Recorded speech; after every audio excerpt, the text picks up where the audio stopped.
Sir. नमस्कार. हा sir, यंदा परतीचा मान्सून कसा राहील याबद्दल सविस्तर अंदाज द्या सर. त्यामुळे शेतकऱ्यांनी घाबरण्याची गरज नाही. त्यांच्या कामापुरता तर पाऊस होईलच आणि ज्यांना विहिरींना पाणी नाही किंवा नदींना पाणी नाही, पाझर तलाव भरले नाहीत, असा जो भाग आहे दुष्काळी भाग ज्याला आपण म्हणतो, तो दुष्काळी भाग हा उरलेल्या मान्सूनमध्ये कव्हर होऊन जाईल.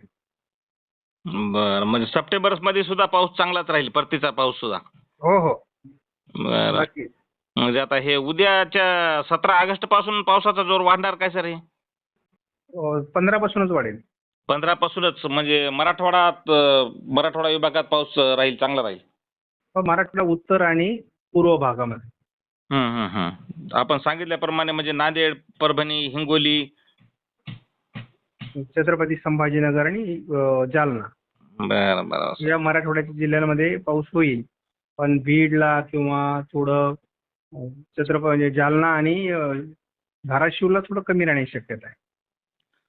बर सर, फार दिवसापासून शेतकरी बांधव असे कमेंट करतात की यंदा बऱ्याच हवामान अभ्यासकाचे अंदाज हे चुकीचे ठरलेले आहेत, कारण एल निनोचं सावट असल्यामुळे पाऊस पडणार नाही असे बरेच हवामान अभ्यासकांचं म्हटलं होतं. याबद्दल आपलं मत काय सर? नाही, ते शेतकऱ्यांचं म्हणणं चुकीचं आहे.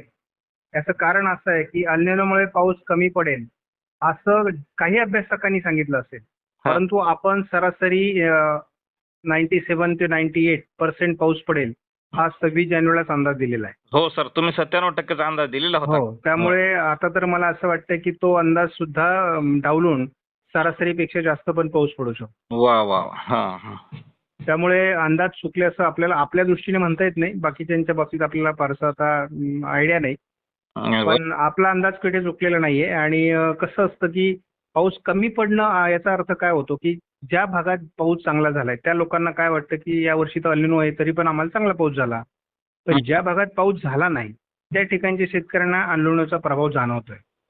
आणि एल निनो म्हणजे काही पाऊस पडणार नाही असं नाही, तर काही भागात अतिवृष्टी तर काही भागात दुष्काळी परिस्थिती असं वातावरण असतं. आणि तो अनुभव आपण सध्या महाराष्ट्रामध्ये घेतोय.